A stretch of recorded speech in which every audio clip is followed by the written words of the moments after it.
ക്ഷേത്ര ദർശനത്തിൽ അവശ്യം വേണ്ട ഘടകങ്ങളിൽ പ്രധാനപ്പെട്ട ഒന്നാണ് ശുദ്ധി എന്നുള്ളത്.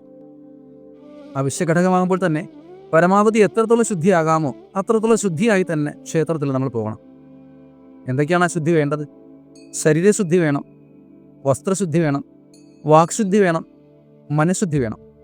ഇങ്ങനെ പൂർണ്ണശുദ്ധിയോട് കൂടി തന്നെ നമ്മൾ പോകാൻ ശ്രമിക്കണം.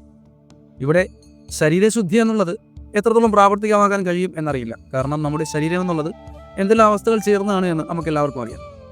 അത് സ്നാനം എന്ന ക്രിയയിലൂടെ മാക്സിമം നമുക്ക് ശുദ്ധിയാക്കാം. ശേഷം വരുന്നത് വസ്ത്രശുദ്ധിയും വാക്ശുദ്ധിയും മനഃശുദ്ധിയുമാണ്. അവയൊക്കെയും തന്നെ നമുക്ക് നമ്മളാൽ തന്നെ കഴിയാവുന്നതാണ്.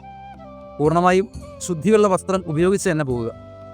വാക്കുകൾ മറ്റൊന്നും ഉരുവിടാതെ ഭഗവാന്റെ നാമങ്ങൾ മാത്രം ഉച്ചരിച്ചുകൊണ്ട്, മനസ്സിൽ ഭഗവത് രൂപം മാത്രം ധരിച്ചുകൊണ്ട് ആ ശുദ്ധിയോടും കൂടി നമുക്ക് ക്ഷേത്ര ദർശനം നടത്തി അതിൻ്റെ പുണ്യം പൂർണ്ണമായി നമുക്ക് നേടാം.